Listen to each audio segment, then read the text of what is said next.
Coming to accept yourself in the face of a dark world is one of the hardest things you can do, but also unleashes the greatest strength that each of us possess.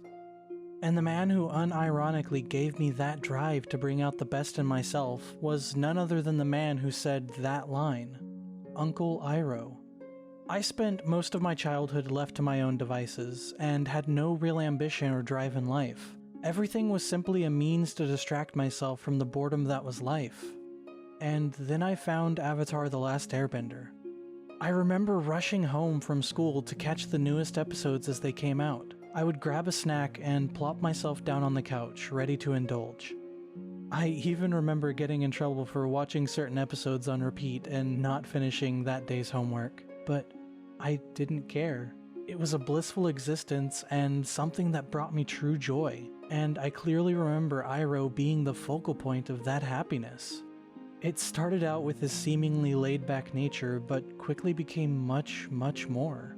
10-year-old me didn't quite understand why he was so important, but I still knew he was.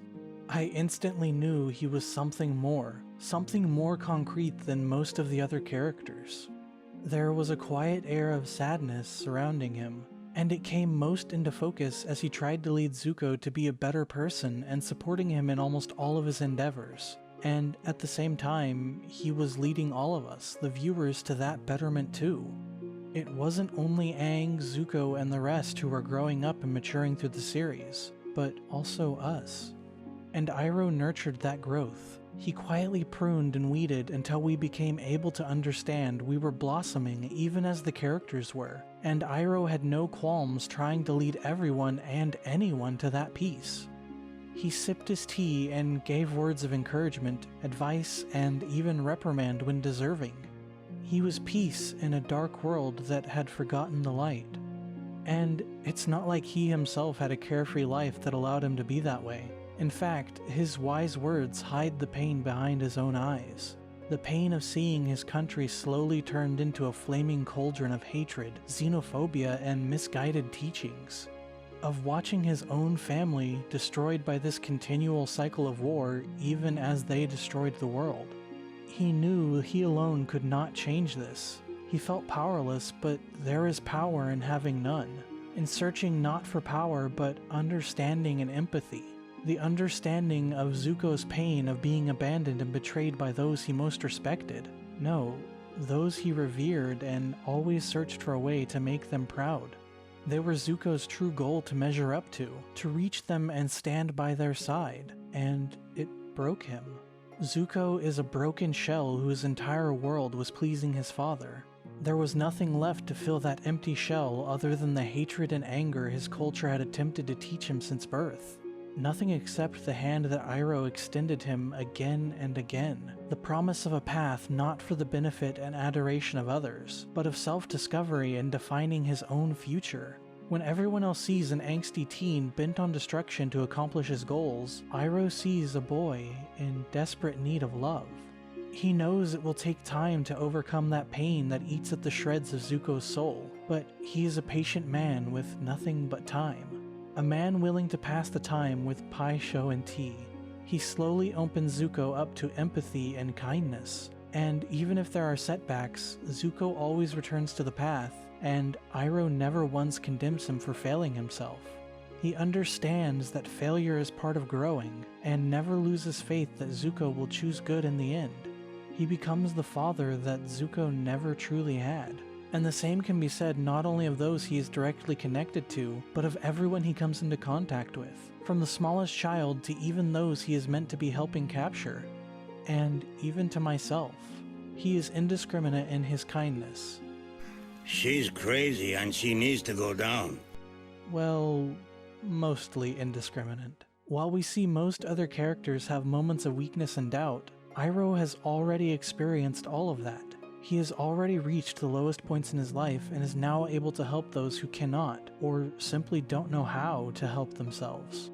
And while many consider kindness to be a type of weakness, he shows us time and time again that isn't necessarily the case. He is a more than capable warrior with a track record as being one of the greatest generals in living history, his only major defeat being at Ba Sing Se, and then only because of the death of his son. This is the turning point of his life. The moment when he decides power unto itself is meaningless. There has to be a deeper meaning behind possessing power, something that truly drives him. And he finds that in protecting those who, like himself, felt powerless in a world that is only too happy to keep them oppressed, by a nation he was once proud to be part of. It is then that he learns from the remaining dragons that firebending was not made to burn and destroy, but to bring warmth and illuminate the dark places of the world. It isn't meant to put fear into the hearts of man, but to nurture and bring life, vibrance, and peace. And Iroh comes to stand for all of that. He refuses to be shackled by the wrongs of his ancestors. He refuses to allow Zuko to be consumed by the arrogance and backstabbing of those who are meant to care most for him. He has one simple solution, and yet it is so hard to find within ourselves. An inner peace even when the world around you is in turmoil. To find your center and then offer your hand to others who are hurting and struggling. Iroh, in my eyes, stands for what all of Avatar stands for. Balance is key. Both of oneself and of the world we are all responsible for preserving for future generations, and he leads that change through Zuko, for he has learned that kindness spreads like fire. At first, it is a small blaze, but as it reaches further and further, nothing is out of its reach. And the message is made clear that the fire can start anywhere with anyone. Peace and kindness are not made in a day, but emerge from the darkest places because someone has the courage to finally say, enough is enough. And Iroh has been that influence for me too, to want to be kind to others and help them in any way that I can. You might think me sappy for saying it, but he gave me purpose when I didn't have any.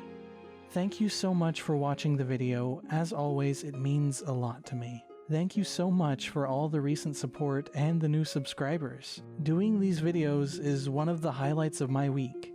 And as always, have a great day, my dudes.